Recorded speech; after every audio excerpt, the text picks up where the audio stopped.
नमस्कार, कमलाकर शनाय आपके सामने फिर से हाजिर हूँ। कल 29 ऑफ मई 2025 4 बजे मेरी आरटीआई अपील ईओडब्ल्यू डीसीपी के पास है और ये जो अपील है वो इसलिए है क्योंकि मैंने 3 लाख करोड़ का फ्रॉड म्हाडा का उजागर किया है और गए 30 महीने से 2.5 साल से ईओडब्ल्यू मुझे खाली टाइम पास कर रही है।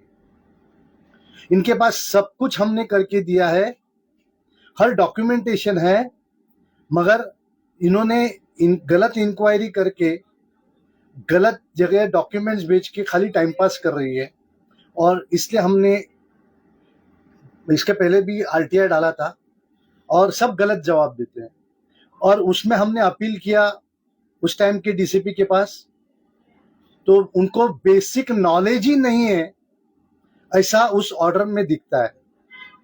उस ऑर्डर में हमने पूछा है कि प्रोविजन ऑफ लॉ और डॉक्यूमेंट्स पूछे हैं, हमने उनको इंस्पेक्शन नहीं पूछा है, मगर उस डीसीपी ने एक राइटिंग में खाली बता दिया कि आप इंस्पेक्शन ले लो, जबकि जस्टिस दागा का जो डायरेक्शन है 4101 ऑफ 2007, हमने जितने भी सवाल उठाए हैं, ऑब्जेक्शंस उठाए हैं, उसका रीजन ऑर्डर देना और स्पीकिंग ऑर्डर देना है, मगर ये डीसीपी ने कुछ भी नहीं किया। और इसके हमने वीडियो रिकॉर्डिंग भी की है और हमने पब्लिश भी किया है कि किस तरह से हमारे ईओडब्ल्यू लाखों करोड़ों के अफरा तफर को कैसी दबाया जाता है। और वो हमारे जैसे, मैंने कमलाकर शनाय जैसे जो फॉलोअप में बहुत जबरदस्त है, जो कानून में कुछ ना कुछ समझ में आता है और जिनके काफी पीआईएल्स हाईकोर्ट में हैं, ऐसे सिटीजन की ये हालत है तो आप सोचिए कि एक आम आदमी की कंप्लेंट की ईओडब्ल्यू में और एंटी करप्शन में क्या होता होगा। हमारी इन्वेस्टिगेटिंग एजेंसी पूरी तरह से दब चुकी है, उनमें कॉन्शियंस है ही नहीं। इसीलिए कल हमने हियरिंग को ऐसे लेटर लिखा है कि हमको डीसीपी और एसीपी जिन्होंने एकदम, मैं आपको उसका नमूना दिखाता हूं कि इनके जवाब का नमूना देखिए। ये रिप्लाई है, ये रिप्लाई क्या है, date wise movement of the file. अब ये क्या लिखते हैं कि 8J1 में ये नहीं दे सकते हैं, जबकि डायरेक्टर जनरल ऑफ पुलिस ने क्लियर कट बताया है कि कंप्लेनेंट को हर चीज देना चाहिए। अभी ये देखिए फाइल नोटिंग्स, यहाँ डीओपीटी ने खुला लिखा है कि इनको देना चाहिए। ये देखिए स्टेशन डायरी ऑफ 7 to 12 बोलते हैं कि चौकसी बाबत, और इनको चौकसी करने का अधिकार ही नहीं है। आपको ये बताना चाहता हूँ, आरटीआई कहती है कि इन्वेस्टिगेशन में बाधा, चौकसी यानी इंक्वायरी, इनको इंक्वायरी करने का अधिकार नहीं है, ये गलत तरीके से इंक्वायरी करे। अब इस नोटिंग को लेके हम इनको प्रोसिक्यूट करेंगे कि ये कानून के ललिता कुमारी जजमेंट के पूरी तरह से धज्जियां उड़ा रहे हैं। हमारे ईओडब्ल्यू जो है वो कानून की धज्जियां उड़ा रहे हैं, ये कानून की धज्जियां उड़ा रहे हैं। ये देखिए ये 81J, ये और ये देखिए 2F, any information shall be denied under section 8 और 9। ये 2J ये सवाल ही नहीं आता है। और इन्होंने जो लिखा है वो 2H लिखा है, ये जो गलत है, और 81 ये लिखा है, मगर इसको 7 सबसेक्शन 8 सबसेक्शन 1 के तहत इन्होंने रीजनिंग देना चाहिए कि ये सेक्शन किस तरह से लगाता है। तो ये सब देखने के बाद हमारा ये कॉन्फिडेंस हो गया है कि डीसीपी और जो एसीपी है, मैं उनका नाम नहीं लेता हूं इसलिए क्योंकि मुझे उनसे पर्सनल दुश्मनी नहीं है, मेरे अच्छे दोस्त भी है, मेरे अच्छे ताल्लुक, मगर मेरी जो लड़ाई है वो करप्शन के खिलाफ है, किसी इंसान के खिलाफ नहीं है। इसीलिए मैं उनके नाम नहीं लेना चाहता हूं। मैं उनको रिस्पेक्ट करता हूं, एज अ पर्सनल लेवल पे मैं उनको सलाम भी करता हूं, मगर ये 3 लाख करोड़ के दबाने की कोशिश कर रहे हैं। ये देशद्रोही का बात आता है, ये देश के खिलाफ एजिटेशन का बात आता है, ये इकोनॉमिक टेररिज्म को बचाने का बात आता है। और इस तरह से लाखों करोड़ का फ्रॉड को अगर पुलिस बचाएगी, ये देश डूब जाएगा और नॉर्मल आदमी को स्कूल, कॉलेज, हॉस्पिटल्स, रास्ता कुछ नहीं मिल रहा है। क्यों? क्योंकि ये फ्रॉड हो रहा है और ये फ्रॉड को हमारे पुलिस पूरी तरह से प्रोटेक्शन करती है और इसके लिए खिलाफ मैं आवाज उठाता हूं। अब कल हियरिंग जो है वो 4 बजे ईओडब्ल्यू डीसीपी के ऑफिस में है, जो कि पुलिस कमिश्नर के कंपाउंड में है। और मैंने ये रिक्वेस्ट किया है कि कानूनी तौर से कि मुझे ओपन दरवाजा खोल के ओपन हियरिंग में लूंगा, और उस हियरिंग को मैं पूरी तरह से वीडियो रिकॉर्डिंग करूंगा। और उसके लिए मैंने सब कानूनी सभी दस्तावेज आज उनको मेल में भेजा है। ये देखिए,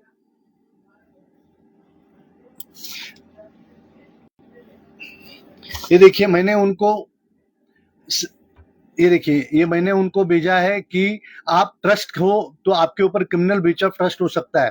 ये हमने भेजा है कि आपका जो क्वालिफिकेशन है, एक्सपीरियंस है, या आपके जो ट्रेनिंग के है, ये पब्लिक डॉक्यूमेंट है, उसके साइटेशंस भेजे हैं। ये हमने अब आरटीआई भेजे, सर्कुलर भेजा है आरटीआई का। ये हमने हैंडबुक भेजा है कि जो कानून में जो संविधान है कि वीडियो रिकॉर्डिंग का सब साइटेशन है, ओपन हियरिंग का जो साइटेशन है, वो हमने भेजा है। और ये भी विलास पाटिल जो स्टेट इंफॉर्मेशन कमिश्नर है, उनके डायरेक्शन है कि इनके ट्रेनिंग जो है वो पब्लिक डॉक्यूमेंट होनी चाहिए। तो इस तरह से हमने पूरी तरह से इनको इंटीमेशन दी है। मगर अभी देखिए, ये मैंने इनको लेटर लिखा है कि complaint wrongfully kept pending, disobeying every provision of law and making false document by since 4 months in the fraud of 3 lakh crores by MHADA top officers including MHADA CEO और RED। यानी काफी सभी लोग इसमें involve है। और इसलिए मेरे ख्याल से ये दिखा है कि how the fraud of 3 lakh crores are dealt with by EOW since 30 months। Intention is to expose fraud of 3 lakh crores of MHADA kept under carpet by EOW। तो ये आपको हम इसलिए दिखा दें कि आपके अगर पुलिस स्टेशन में कुछ प्रॉब्लम होता है, अगर आपका एफआईआर नहीं होता है, तो इस तरह से आपको वीडियो रिकॉर्डिंग करना पड़ेगा, उनको खत लिखना पड़ेगा। और अभी हाल ही में मेरे ख्याल से 8-10 दिन में मैं एक 200-150 पेज का बुक बनाने वाला हूं। और इस 150 पेज के बुक में मैं हर साइटेशंस, मैंने जो ये साइटेशंस वापरे वो मैं पब्लिक को फ्री में बांटूंगा, ताकि हमारे देश के हर सिटीजन को पुलिस, बीएमसी, म्हाडा, इनके खिलाफ, इनके करप्ट ऑफिसर्स के खिलाफ, इनके खिलाफ नहीं, इनके करप्ट ऑफिसर्स के खिलाफ कैसा लड़ा जाए, इसकी पूरी जानकारी उसमें 150 पेज में फ्री में बांटूंगा। और मेरे वेबसाइट पे भी डालूंगा, हर जगह डालूंगा, ताकि हर आदमी उसको समझे, देखे और पूरी तरह से अपने हक के लिए और इस देश को। देखिए, कल का हियरिंग है।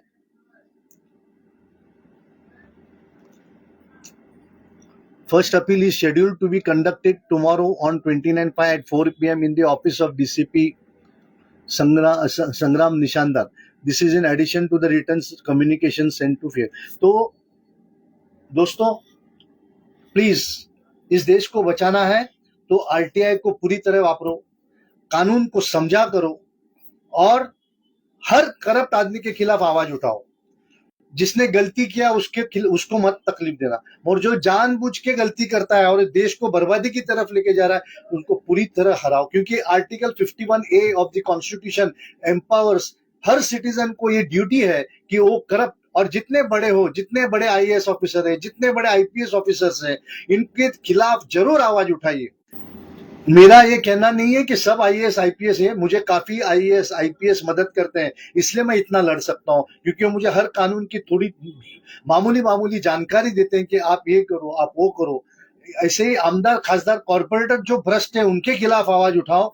सभी आमदार खासदार कॉर्पोरेटर भ्रष्ट नहीं है, मगर भ्रष्टों के खिलाफ आवाज उठाना हमारी ड्यूटी है। आज 70 साल से हम चुप बैठे हैं, इसके आगे हम चुप नहीं बैठेंगे, हम एक्सपोज करेंगे और इस देश को जरूर बचाएंगे। आप भी लड़िए, आप इस देश को बचाइए, नहीं तो आप अपने जनरेशन की बर्बादी कर रहे हो।